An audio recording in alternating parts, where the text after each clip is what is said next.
మన ఎమ్మెల్సీ గోరెటి వెంకన్న గారిని ఆయన ఎంత గొప్ప గాయకుడో ఈ మధ్య మన ఒక మీటింగ్లో కలిసి కారులో సార్ తీసుకొస్తుంటే ఆయన జ్ఞానం ఎంత జ్ఞానం ఉందని కూడా బయటపడింది ఆ రోజు నాకు.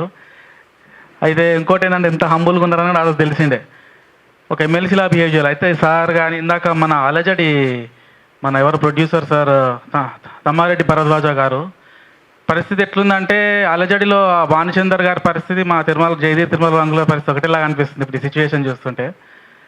అంటే ఇంకోటి మా విమలక్క మా ఇది పౌర సమాజంలో ఒక వ్యక్తి అయిన మా విమలక్క గారు కూడా దీనికి పూనుకొని ఆద్య కళల్ని కాపాడాలని కోరుకుంటున్నా.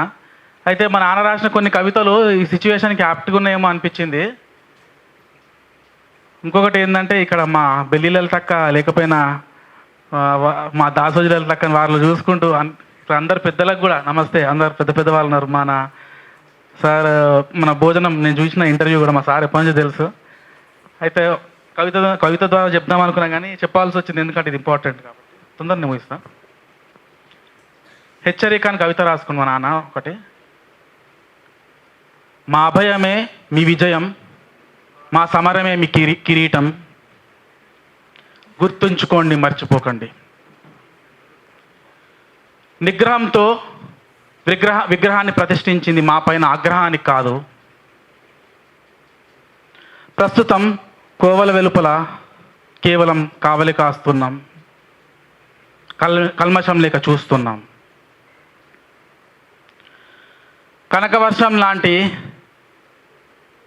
కానుకై కాదు, కనీసం మీ కరుణ కోసం పరితపిస్తున్నాం. గుర్తుంచుకోండి మర్చిపోకండి. సహజమైన సహనం మాలో ఉంది, సాహసోపేతమైన గుణం మాలోనే ఉంది. ఇక్కడ సహజమైన సహనం అంటే మా జయదేవ్ తిరుమల రావు 50 years నుంచి పోరాటం చేసిన విషయం నాకు తెలియదు. ఇవాళ అలిశెట్టి ప్రభాకర్ సాహిత్యం బ్రతుకుందంటే కూడా కొందరు మిత్రుల్లో ఒకరైన మా ప్రొఫెసర్ జయదేవ్ తిరుమల రావు అంకులే. ఆ సాహిత్యం ఎందుకంటే 2013లో అయితే ఇప్పుడు ఆద్య కళలు కూడా ఎట్లయితే ఆయన బ్రతికించడానికి ప్రయత్నం చేస్తున్నారో మాకు చాలా బాధాకరంగా ఉంది. అయితే ఇంకొకటి విషయం చెప్పదలుచుకున్న మన అబ్బాయి మన ఫ్రెండ్ కూడా వచ్చిండు మన తెలుగు యూనివర్సిటీ నుంచి. అయితే ఈ అబ్బాయి కూడా అనొచ్చు మా అమ్మ అక్కడనే ఆఫీస్లో పనిచేస్తుంది, సారే పెట్టించిండు అప్పుడు మా అమ్మ నాన్న చనిపోయినాక. అయితే ఇప్పుడు ఇంకొకటి ఏంటంటే కాంట్రవర్షియల్ నేను ఈ మధ్య వింటున్నా, సార్ గట్ట 2 కోట్లు ఇచ్చిర్రట, 2 ఎకరాలు ఇచ్చిండ్రట. ఇది ఎందుకంటే నా ద్వారా వింటేనే జనాలకు తెలవాలని చెప్తున్నా. ఇట్లాంటి ఒకటి కాంట్రవర్సీ చేస్తున్నారు. మరి 2 ఎకరాలు 2 కోట్లు ఇస్తే ఆయన అక్కడెందుకు? ఇంకొకటి ఏంటంటే బీసీ బిడ్డ అయినందుకే అనుకుంటా నాకు చాలా బాధగా ఉంది.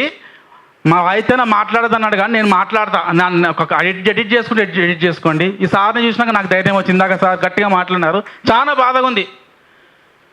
అరే ఎమ్మెల్సీ కోదండరాం సార్ పేర్లు తీసుకోవద్దని అన్నారు కానీ ఆయన రెడ్డి అని సరే వేరే వాళ్ళని కాదు. మా ప్రొఫెసర్ జయదేవ్ తిరుమలరావు సార్ ఏం తక్కువ? నేను ఇవాళ అడుగుతున్నా, మా ఎమ్మెల్సీ గోరెటి వెంకన్న ముందర అడుగుతున్నా, మా సార్ ఏం తక్కువనా జయదేవ్ తిరుమలరావు అంటే? అట్లా కంపారిజన్ అని కాదు. మొన్న విమలక్కకు కూడా ₹1 కోటి ఇస్తే రిజెక్ట్ చేసింది, కేసీఆర్ ఇతర కేసులు తీసేస్తాను తీసుకున్నారు. మా సార్ అడగలేదు, ఇవాళ బదనాం చేస్తున్నారు సార్ని. సరే మరి అక్కడ 100 ఎకరాలు భూమి ఇచ్చినారు, అందులో మరి 2 ఎకరాలు భూమి ఇస్తారా? ఎంత ఇస్తారా? 5 ఎకరాలు భూమి ఇస్తారా? మరి దానికి కావాల్సిన మరి మ్యూజియం కన్స్ట్రక్ట్ చేపిస్తారా? ఏం చేస్తారో చెయ్యండి, ఏదైనా ఒకటి. అదా ఇదా ఇవాళ నేను అడగదలుచుకున్నా. ఎందుకంటే కేవలం బదనాం చేస్తున్న విషయంతో నేను ఈ మీటింగ్కి రావడం జరిగింది.